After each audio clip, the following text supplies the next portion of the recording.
तो 2021 के question bank solution के पार्ट 2 में आपका पुनः स्वागत है।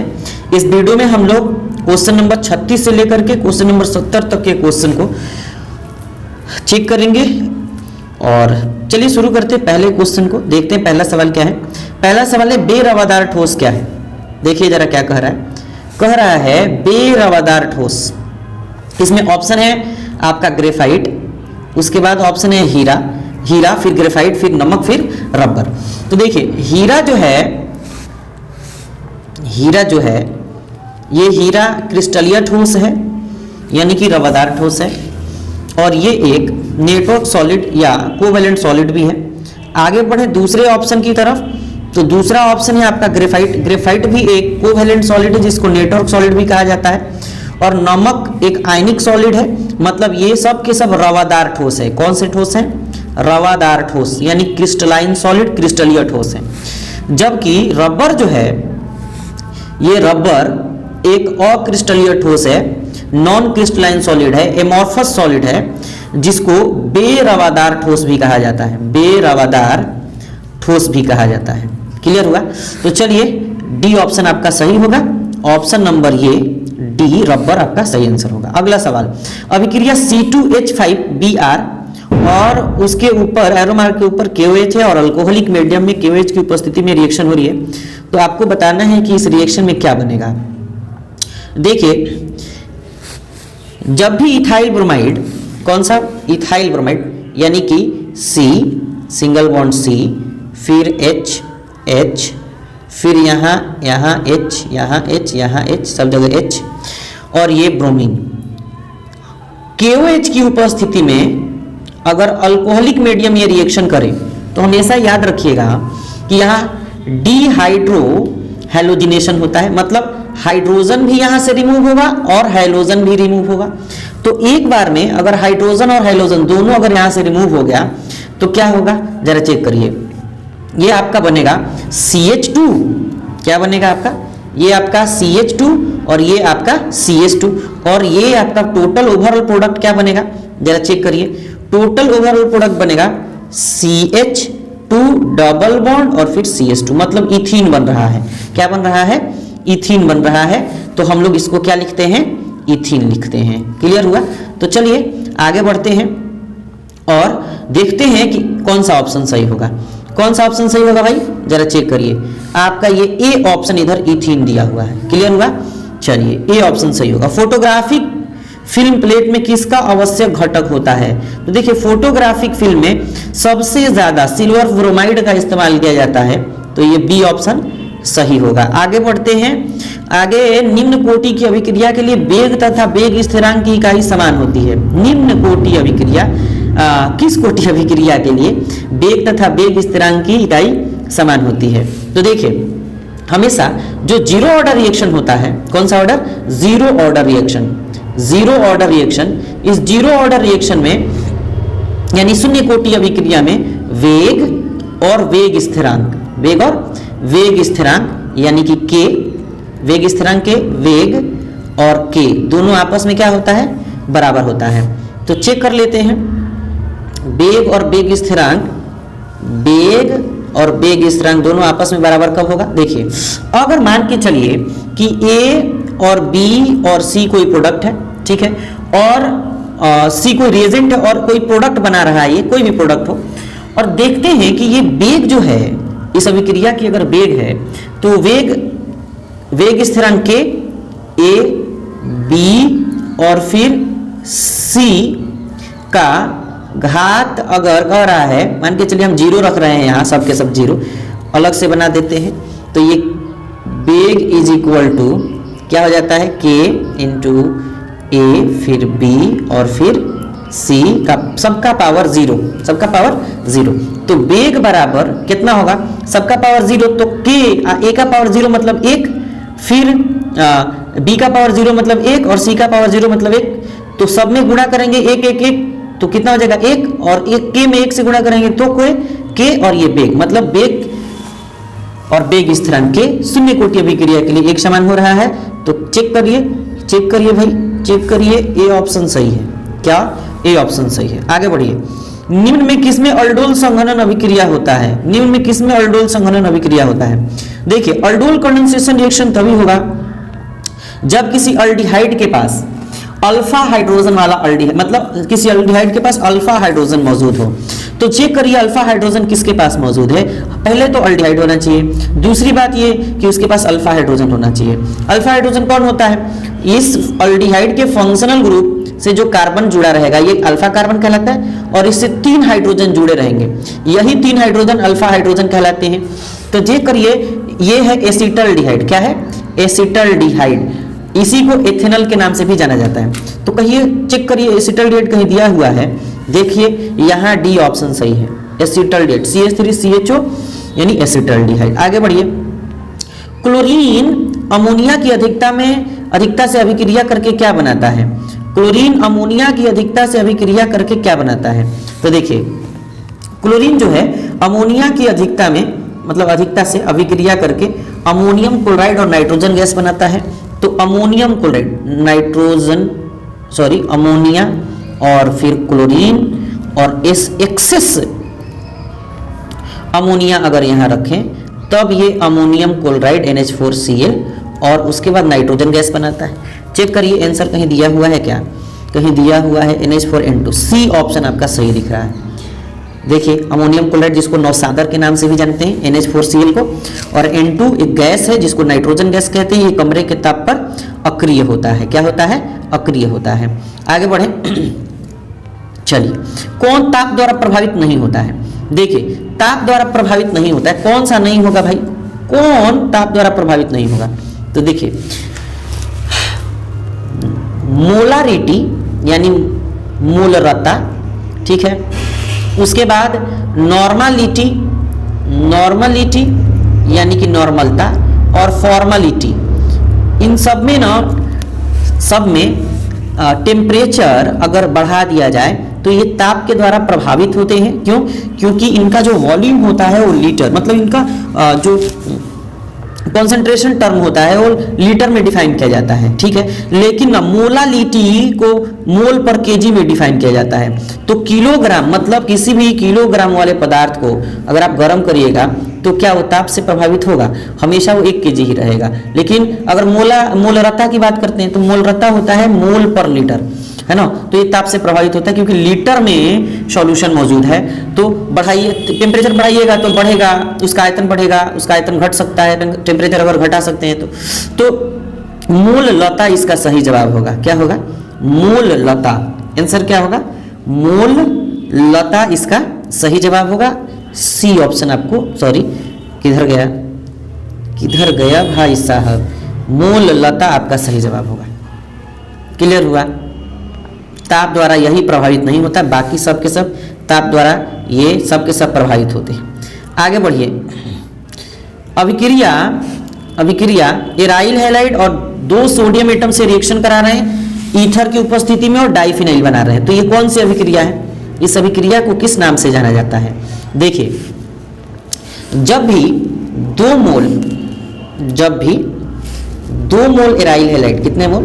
2 मोल एराइल हैलाइड अगर सोडियम धातु से ड्राई ईथर की उपस्थिति में रिएक्शन करे, है ना, तो हमेशा ये 2 मोल सोडियम रख लीजिएगा, 2 मोल Na और 2 मोल X निकाल लीजिएगा, और यहां से आपको ये बन जाएगा डाइफिनाइल। कौन सा?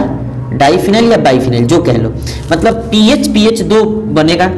pH का मतलब क्या? ये pH, ये pH, फिनाइल और ये फिनाइल, मतलब डाइफिनाइल बनेगा, जिसको हम लोग ऐसे बेंजीन रिंग और फिर ये बेंजीन रिंग के द्वारा भी दर्शा सकते हैं। तो चेक करिए, ये तो बना ही है, ठीक है। इसमें क्या पूछा जा रहा है? कह रहा है कौन सी रिएक्शन है। तो देखिए, इस रिएक्शन को फिटिंग रिएक्शन कहा जाता है। क्या कहा जाता है? फिटिंग रिएक्शन कहा जाता है। ऑप्शन कहाँ है? ए ऑप्शन दिख रहा है। कौन सा? ए ऑप्शन दिख रहा है। फिटिंग रिएक्शन कहा जाता है। अगर यही केवल और केवल वुड्स की बात करता तो क्या कहते?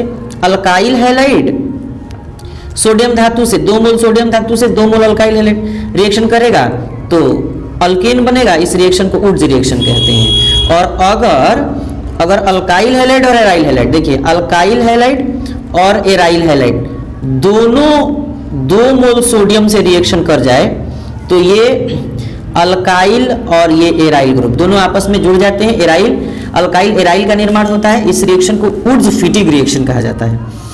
चलिए ऑप्शन क्या होगा, ए सही होगा। अगला, फिनॉल को सैलिसाइलडिहाइड में निम्नलिखित में से अभिक्रिया द्वारा परिवर्तित किया जाता है। फिनॉल को सैलिसाइलडिहाइड में परिवर्तित करने के लिए, फिनॉल को सैलिसाइलडिहाइड में परिवर्तित करने के लिए क्या किया जाता है, देखिए जरा, ये है आपका फिनॉल, देखिए, और इस फिनॉल को क्लोरोफॉर्म और किसी बेस यानी कास्टिक सोडा, कास्टिक पोटास की उपस्थिति में जैसे रिएक्शन कराया जाता है, तो रिएक्शन कराने के बाद ये compound C double bond O, यहां H, तो ये क्या बन जाता है, इसको कहा जाता है सैलिसाइलडिहाइड, या इसी को कह सकते हैं hydroxy benzaldehyde, 2 hydroxy benzaldehyde, 2 hydroxy benzaldehyde, क्योंकि ये 1 ये 2, तो 2 हाइड्रोक्सी बेंजल्डिहाइड, तो 2 हाइड्रोक्सी बेंजल्डिहाइड, इसी को सैलिसाइलडिहाइड भी कहते हैं, सैलिसाइलल और डिहाइड भी कहते हैं, तो सैलिसाइलडिहाइड। क्लियर हुआ? तो चेक करिए, इस रिएक्शन को कहा जाता है रीमर-टीमैन रिएक्शन, रीमर-टीमैन रिएक्शन है ना। तो रीमर-टीमैन रिएक्शन कहाँ है, इस रिएक्शन को देखिए, ये सी ऑप्शन वाला, कौन सा ऑप्शन वाला, सी वाला, ये सी फिर आ गया उसमें, चलिए बदलते हैं, ये सी ऑप्शन सही होगा। चलिए आगे बढ़िए, आगे बढ़ते हैं। प्राथमिक एमीन की पहचान किसके द्वारा कराई जाती है? देखिए, प्राथमिक एमीन यानी प्राइमरी एमीन की पहचान हमेशा केमिकल रिएक्शन से होती है, जिसमें हॉफमैन ब्रोमोमाइड रिएक्शन सबसे बेहतरीन एग्जाम्पल है ना। तो हॉफमैन ब्रोमोमाइड रिएक्शन में क्या होता है, हॉफमैन ब्रोमोमाइड रिएक्शन में एमाइड का रिएक्शन, किसका रिएक्शन, एमाइड का रिएक्शन हम लोग किसके साथ करते हैं, ब्रोमीन के साथ, फिर उसके बाद क्लोरोफॉर्म, और फिर उसके बाद और क्या जोड़ते हैं, क्लोरोफॉर्म के साथ आपके पास क्या बोलते हैं, कोई बेस भी रहता है, तो इसके द्वारा प्राइमरी एमीन का निर्माण होता है। तो primary amine Hoffmann bromide reaction के द्वारा होता है, मतलब उसकी पहचान की जाती है। तो चेक करिए, इसमें क्लोरोफॉर्म और फिर KOH और ब्रोमीन Br2 ये कहाँ है, अगर इसमें से एक भी मिसिंग है तो भी हो सकता है, लेकिन देखिए ऑप्शन जरा चेक करिए, बी ऑप्शन आपको दिया हुआ है, CHCl3 KOH, यानी कि क्लोरोफॉर्म और कास्टिक सोडा, कास्टिक पोटास, ये 2 यानी बी ऑप्शन सही है। स्कॉर्बिक अम्ल है, स्कॉर्बिक अम्ल क्या है भाई, स्कॉर्बिक अम्ल विटामिन सी को कहा जाता है। तो विटामिन, एंजाइम, प्रोटीन, एमिनो अम्ल, स्कॉर्बिक अम्ल क्या है भाई, विटामिन है, क्या है, विटामिन है, ए ऑप्शन सही होगा। अगला, वह पदार्थ जो शरीर के तापमान को कम करता है क्या कहलाता है, वह पदार्थ जो शरीर के तापमान को कम करता है ज्वरनाशी कहलाता है। बॉडी के टेम्परेचर को कम कर देता है तो क्या कहलाएगा, ज्वरनाशी कहलाएगा। तो ए ऑप्शन आपका, ये ए ऑप्शन ज्वरनाशी, यानी ए ऑप्शन ज्वरनाशी सही आंसर होगा। अगला सवाल, रवा में जब इलेक्ट्रॉन ऋणायन द्वारा खाली स्थान में पकड़ लिया जाता है तब कौन सा दोष उत्पन्न होता है? तो देखिए, रवा में जब इलेक्ट्रॉन ऋणायन द्वारा खाली स्थान में पकड़ लिया जाता है तो उस दोष को हम लोग एफ सेंटर कहते हैं। क्या कहते हैं, एफ सेंटर। कहाँ है एफ सेंटर, यहाँ है, सी ऑप्शन सही होगा। क्लियर हुआ? चलिए आगे बढ़ते हैं। अगला सवाल है, CaNO3 ट्वाइस में वांट ऑफ गुणांक होता है, वांट ऑफ फैक्टर की बात हो रही है। तो वांट ऑफ फैक्टर जिसको हम लोग I से सूचित करते हैं, किससे सूचित करते हैं, I से सूचित करते हैं। चेक कर लेते हैं, यहां देखिए, I इज इक्वल टू क्या कहता है, number of ions, number of ions of salt. यहां फैक्टर निकालने का यही तरीका है। चेक करिए, ये CaNO3 ट्वाइस को अगर हम लोग क्या करें, आयन के फॉर्म में तोड़ें तो ये Ca2+ एक आयन के रूप में, और उसके बाद 2 NO3- के रूप में ये टूटेगा। तो कितने आयन बन रहे हैं, एक ये और 2 ये, तो 2 1 3, वांट ऑफ फैक्टर 3 होना चाहिए। ऑप्शन कहाँ दिया हुआ है, ऑप्शन यहाँ है, ऑप्शन यहाँ है। आगे बढ़िए, मानव शरीर नहीं उत्पन्न कर सकता है, क्या नहीं उत्पन्न करता है, देखिए कई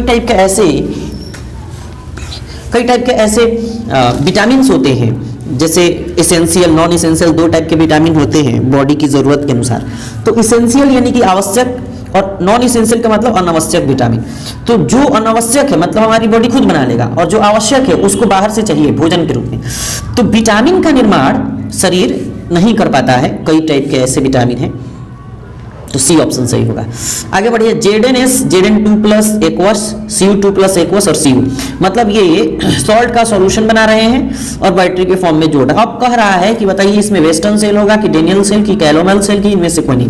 देखिए डेनियल सेल इसका सही उदाहरण है, तो बी ऑप्शन सही होगा। आगे बढ़िए, CH3CN के अवकरण से प्राप्त होता है, क्या प्राप्त होता है भाई?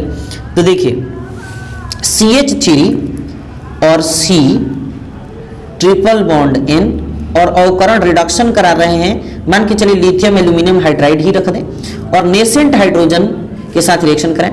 4 मोल रख लीजिए, 2 मोल यहाँ दे दीजिए और 2 मोल इस नाइट्रोजन को दे दीजिए, तो ये बन जाएगा CH3 CH2 और ये NH2, मतलब इथाइल एमीन बन जाएगा। क्या बन जाएगा? इथाइल एमीन बन जाएगा, या इसी को इथेनामाइन भी कहते हैं। ये मिथाइल साइनाइड या इथेन नाइट्राइल भी कह सकते हैं इसको।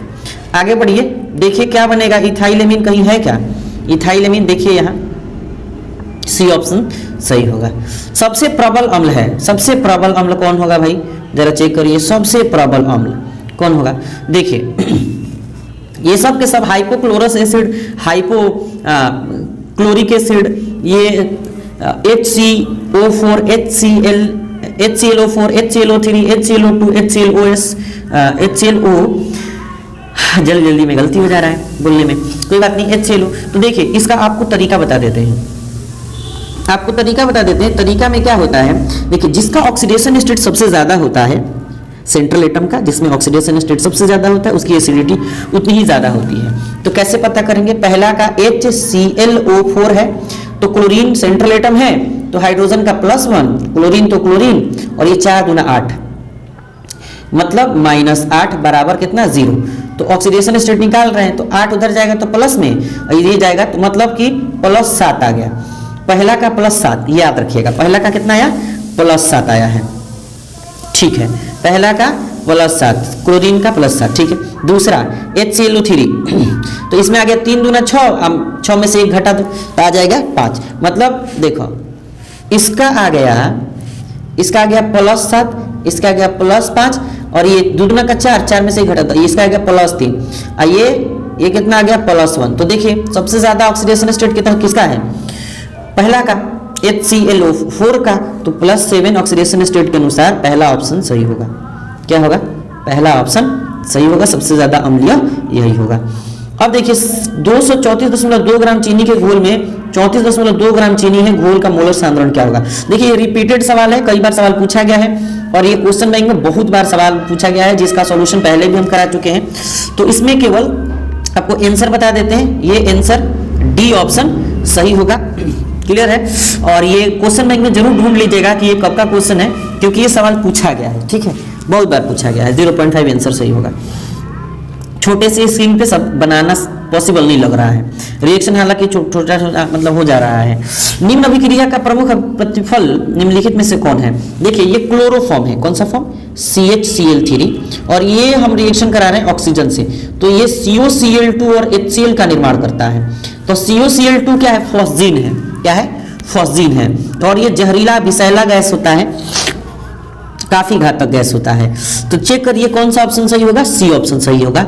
आगे बढ़िए, IUPAC प्रणाली में एसीटोन का नाम क्या है? IUPAC प्रणाली में एसीटोन, ये CH3 C double bond O और CH3, ये एसीटोन है। तो 1 2 3 मतलब प्रोपेन 2-ओन, प्रोपेन 2-ओन, ये प्रोपेन 2-ओन IUPAC सही होगा। चेक करिए कहाँ दिया हुआ है, प्रोपेन 2-ओन या प्रोपेनोन भी कह सकते हैं। तो देखिए सी ऑप्शन सही दिख रहा है, ये प्रोपेनोन, सी ऑप्शन सही दिख रहा है। आगे बढ़ सवाल है आपका, अणुचुंबकत्व प्रदर्शित करने वाला पदार्थ है। तो देखिए H2O जो है ये हमेशा डायमैग्नेटिक यानी कि प्रतिचुंबकीय होता है। NaCl भी प्रतिचुंबकीय, बेंजीन भी प्रतिचुंबकीय, यानी कि एक हमने ट्रिक भी आपको बता रखा है, यूपी में डीपी लगाओ। तो अनपेयर्ड इलेक्ट्रॉन होगा तो पैरामैग्नेटिक, लेकिन अगर पेयर्ड इलेक्ट्रॉन हो तो डायमैग्नेटिक। तो डायमैग्नेटिक मतलब प्रतिचुंबकीय, और पैरामैग्नेटिक मतलब अनुचुंबकीय। तो पेयर्ड इलेक्ट्रॉन, अनपेयर्ड इलेक्ट्रॉन जिसके पास होगा वही हिंदी में क्या कहेंगे, यानी कि पैरामैग्नेटिक को हिंदी में अनुचुंबकीय कहेंगे। लेकिन ना ऑक्सीजन, एक ऑक्सीजन O2 कमा नियॉन है ना, कमा B2 कमा C2, ये ऐसे मॉलिक्यूल हैं जिनके पास पेयर्ड इलेक्ट्रॉन होते हुए भी ये अनुचुंबकत्व प्रदर्शित करते हैं। तो ऑप्शन नंबर बी सही होगा। क्या होगा? ऑप्शन नंबर बी सही होगा। आगे बढ़िए। मिथाइलएमीन को बनाया जा सकता है, मिथाइलएमीन को किससे बनाया जा सकता है? हॉफमैन ब्रोमाइड डिग्रेडेशन रिएक्शन के द्वारा बनाया जा सकता है। बी ऑप्शन सही होगा, हॉफमैन ब्रोमाइड डिग्रेडेशन रिएक्शन। ये एमाइड को हम लोग एक्वस ब्रोमीन, उसके बाद क्लोरोफॉर्म और फिर KOH के साथ गर्म करेंगे तो प्राइमरी एमीन बनेगा। इसी रिएक्शन को हम लोग हॉफमैन ब्रोमाइड रिएक्शन कहते हैं। और इस रिएक्शन को प्राइमरी एमीन या अल्काइल एमीन, या अगर अल्काइल की जगह CH3 रख दें तो मिथाइल एमीन भी बनाया जा सकता है। चेक करिए ऑप्शन नंबर क्या होगा, ऑप्शन नंबर बी सही होगा। क्लियर हुआ? आगे बढ़िए। कॉपर पायराइड का सही सूत्र है CuFeS2, पूरा डिटेल वीडियो भी है इसके ऊपर, अयस के ऊपर है ना, तो आप उसको जाकर चेक कर सकते हैं। CuFeS2, ये आपको बी ऑप्शन सही दिख रहा है। आगे बढ़िए। 0.01 m ग्लूकोज बिलियन की तुलना में 0.01 m MgCl2 बिलियन के हिमांक में अवनमन है। क्या है भाई? कितना गुना कर रहा है? समान है, लगभग 2 गुना, लगभग 3 गुना, लगभग 6 गुना। तो ये कितना होना चाहिए? तो देखिए हम इसका सॉल्यूशन नहीं करा पा रहे हैं, ये 3 गुना होता है। कितना गुना? 3 गुना। क्योंकि छोटे स्क्रीन पे ना बड़ी मुश्किल है, नहीं हो पा रहा है, लिखने में ही समस्या हो रहा है। ज्विटर आयन बनाने में कौन समर्थ है? देखिए अल्फा एमिनो एसिड जितने होते हैं, अल्फा एमिनो एसिड, वे सब के सब ज्विटर आयन बनाते हैं। क्या बनाते हैं? ज्विटर आयन बनाते हैं। और ज्विटर आयन जो होते हैं एम्फोटेरिक नेचर के होते हैं। क्या? Amphoteric nature. एम्फोटेरिक नेचर का मतलब क्या होता है? उभय धर्मीय, उभय धर्मीय प्रकृति के होते हैं। क्लियर हुआ? तो चलिए आगे बढ़िए, देखते हैं। अल्फा एमिनो एसिड कहीं दिया हुआ है? अल्फा एमिनो एसिड कैसे बनता है? देखिए ये CH, ये NH2 और ये C double bond OOH, alpha amino acid हो गया। ये अल्फा कार्बन से NH2 जुड़ा है, तो अल्फा एमिनो एसिड, ये अल्फा एमिनो एसिड। तो अब देखिए अल्फा एमिनो एसिड यानी कि चेक करिए आंसर कहाँ दिया हुआ है। हाँ जी, डी ऑप्शन चेक करिए, ये दिया हुआ है। डी क्या दिया हुआ है? CH2 C डबल OH और ये NH2। ठीक है, ये डी ऑप्शन दिया हुआ है यहाँ, डी ऑप्शन आपको दिख रहा है, देखिए। क्लियर हुआ? आगे बढ़िए। प्रगलन विधि में धातु के ऑक्साइड के अपचयन में प्रयुक्त होता है। प्रगलन में कौन इस्तेमाल होता है? बताइए। रिडक्शन में, रिडक्शन के प्रोसेस में कार्बन और कार्बन मोनोऑक्साइड दोनों इस्तेमाल होता है, लेकिन धातु के रिडक्शन के प्रोसेस में कार्बन मोनोऑक्साइड का इस्तेमाल किया जाता है। तो इसलिए ये जिंक के रिडक्शन के लिए कार्बन ज्यादा बेहतर होता है, लेकिन जनरल कहे तो कार्बन मोनोऑक्साइड कहिएगा। आगे बढ़िए। एक शून्य कोटि की अभिक्रिया के लिए A+B रिएजेंट प्रोडक्ट C के लिए दर क्या होगा? शून्य कोटि अभिक्रिया के लिए, किसके लिए? शून्य कोटि अभिक्रिया के लिए। तो देखिए अगर हम लोग लिखें शून्य कोटि अभिक्रिया के लिए बेग is equal to K into A into B का पावर 0, ठीक है, और 0 कहें और फिर कितना कहें? शून्य कोटि कह रहा है, ठीक है, और इसको भी 0 कहें, शून्य कह रहा है तो शून्य रखते हैं। तो भाई बेग बराबर हो जाएगा कितना?